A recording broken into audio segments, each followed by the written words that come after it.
received the emails of the people that couldn't be here today, and the overwhelming majority of the emails I think I saw were just in support of the enrichment program and as is, and including the yoga portion is what I'm seeing.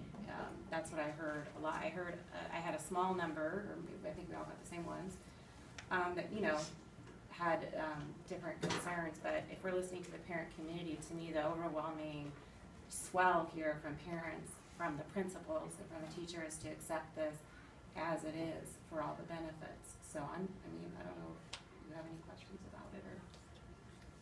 Yeah, well, I mean, as I mentioned, I mean, nobody's questioning the value of collaboration time. I think we all recognize that's a very progressive, you know, benefit that we offer our teachers, and, you know, parents responded to the benefit of collaboration time for teachers by, you know, supporting Wheel. And last year, you know, of course, the district was generous to help, you know, fund part of the Wheel. But I just really feel like the district should do more.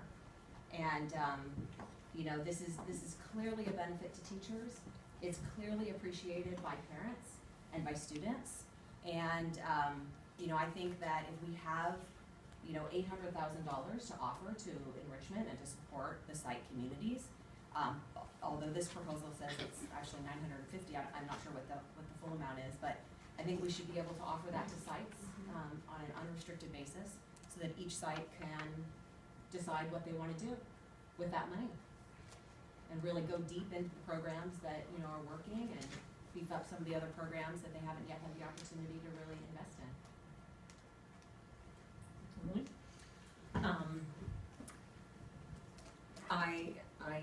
I understand what you're saying. I think that it's valuable for us as a school board, though, to support what we're hearing said, and that is because sometimes we help make decisions so that the schools don't have to. And as we know, there's a faction, a very loud faction that is anti-yoga in our community. And we heard over and over again tonight, and have seen in the majority of the letters we've received, that people like the program that we're offering. Contrary to what a lot of people thought last year, the school board did not vote $800,000 or $400,000 for yoga.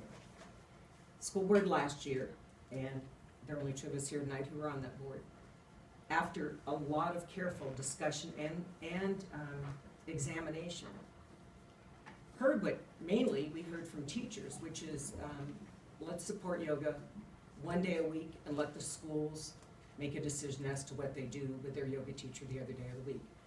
And as you've heard tonight, that has offered some very creative solutions at a variety of schools. Some schools still do yoga twice a week. Some have chosen to use their yoga teacher for character education. Some use their yoga teachers to help with their enrichment, or excuse me, their seminar classes or their remediation of different subjects. So I think what we put in place, as we heard tonight, has been very successful. I can't help but believe that we should continue to hear what we're hearing and act upon it, and therefore I would support leaving the program as it is. And I guess I would just add to that, it seems that we have a very successful program based on the majority of the communications I received, and yes, I did receive some criticisms as well. To me, the fact that we have all of our stakeholders chiming in, we have our students, we have our parents, we have our teachers, and for me it was very strong to have every principal sign a letter asking that this program remain. That speaks volumes. I think we provide a world-class education here in Encinitas. I think we are on the cutting edge, and I'd like to see us stay there. I think too, I want to just mention, when I would read the letters where some were suggesting, it seems like some parents wondered they saw yoga perhaps as an extra, and that we should fund the core subjects and the core curriculum first. And so I took that in and just tried to see, just listen to that. What I don't see is evidence that we aren't addressing the core subjects in our schools. I don't see it in the data, I don't see it in the test scores, I don't see it in the student assessments, I don't hear it from the teachers. So I do hear it from some parents, and I understand the importance of science. I was a sciences major in college, and I wanted to see more hands-on science in the classroom, but I'm really encouraged to see the next generation science managers that are coming online and how the teachers will use this collaboration time. I feel science will get stronger in our schools, and having the yoga portion won't threaten that deepening of science that I see happening in the schools. So I don't want people to feel that I didn't hear that input. I did hear it, but I just am looking at the evidence and the data amongst our students, and I've only seen benefits, and again, the majority of communication has been in support of the program as is. And just a point of clarification for the board, the proposal tonight is very specific for two reasons. One, it is approving a program. It is also approving the specific people that teach within that program, which includes the components that you currently have. If you were to say, let's redo this and hand it back out to the sites, you would now start a process that would sort of continue the layoff process because we would not know what positions you were looking for. So I'm not just asking for the program, I'm asking for the people in the program as well, so that we can stop that process as soon as we get word from the schools that they have funding available. And if the schools were to choose, for example, maybe they had a program that they didn't find was successful. This is not saying they have to hire the same people, this just says they will have enrichment teachers, they will have the yoga enrichment teachers, and they will have this budget of. If the school wants to continue with that layoff process and let that program and that person go and start a new one, they can. We know that we have some incredible staff teaching as the district enrichment teachers.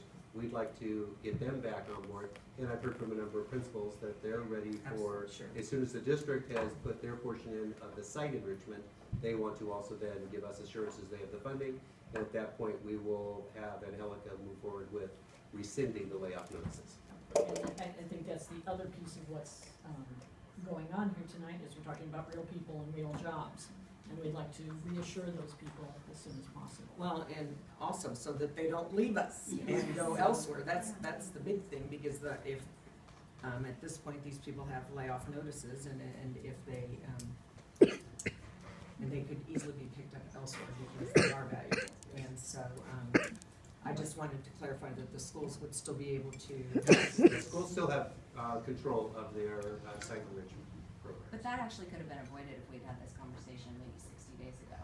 If we, had maybe anticipated, we have teachers who are on a schedule, we have obligations to notify them. If we had had this conversation 60 days ago, we could have worked out the details to make sure, I'm a parent of kids in the district. I don't want to lose our enrichment teachers. I know how difficult it is to find the good ones, and I know that a lot of them leave. So to me, it's unfortunate that we have some technicalities tonight that could have been addressed earlier, but I really, 60 days ago would have put us around winter break, which is fairly early in the school year. but we knew that funding was it as it is, district funding, parent funding coming together. We knew that there was a calendar that we needed to meet, and, But we also needed to have the budget workshop that we had. Budget workshop, and that would have even been before the governor's budget proposal. We had to wait, I didn't know. There's a lot of different things that play into it, the governor's budget, then we do our budget, then based on that budget that we heard about last week, we know we have the money to continue to do this, and so, and so unfortunately, I understand and don't even disagree with what you're saying, it's just that I think the timeline wasn't available to us because of things that are in place. What I'd like to see too, though, is that the discussion last year was, and the agreement, and it was probably put in the minutes, because I know there was a lot of discussion on this issue and this decision last year, was that this was a bridge year. And there was a promise made by the district to come back with alternative funding sources for that piece of the district, the protected programs that the district are funding completely, there was a promise to come back with additional funding. There was a promise to look for additional Yes, funding. I don't believe it was to We have. couldn't guarantee No, but that. to pursue additional funding, I think- and so, Yeah. you know, I think that has happened, Which we yes. have been attempting to do. can we talk about that tonight? Certainly, I would say that one of the lessons possibly learned was outside funding is not the same as doing it ourselves in terms of both being able to count on that year after year. And what we are seeing that I'm kind of really happy about is that we are equal partners as a district with our sites in terms of supporting these programs, as opposed to waiting for somebody else to pick up that tab. If we believe in this work, we should be paying for it, and we have the money to do so. So I think this is the right move, even if we do get additional monies. I'm sure the board may want to talk about, if you've got money for health and wellness programming, maybe there's other things we might do with that. Or but we may want yeah, to use it, Yeah, some of it or for this. some of it for this too. Yes. Yeah. And also just to say out loud too, maybe we can address it to let people know we heard this comment, they would say, don't use that money for yoga, use it for extra teachers or classroom sizes, but we went through the budget workshop to have an extra teacher, it's not enough money to have smaller classroom sizes in the district. If it was, we could be having a different conversation, but it's a chunk of change that is good for this, but it wouldn't help Not to reduce. mention the facility needs that would have to be addressed if we had additional teachers. But that wouldn't apply if we just did push-in support. Like a lot of the sites are doing, Paul Ecke, their fantastic program where they use their enrichment teachers to push in and offer the reading. And that's, Yeah, Other that's schools are doing that. right, that's the also. site decision that was Yeah. made, and each site makes, That's what I'm saying, Their so that sort of use wouldn't be an additional. but it But wouldn't that reduce doesn't, class but size that doesn't either. reduce class size if you do that. Your Right, but classes are still the same size, it's just you do some pushing. But it's more teachers in the classroom, yeah, more support. Okay, I would entertain a motion at this point. Well, I'm not comfortable voting on this program the way that it's structured right now. I You think, can vote no. Is there a motion to support the program as is? Does she want more discussion or, Yeah. It seems to me we've, okay, okay, I would entertain a motion. I move that we approve the continuation of the district-wide enrichment program and budget for the 2017-18 school year, the same program we have in place this year. Is there a second? I'll second. All in favor? Aye. Aye. Opposed? no. Okay. Vote is 3-1. Thank you very much, and thank you very much to our community.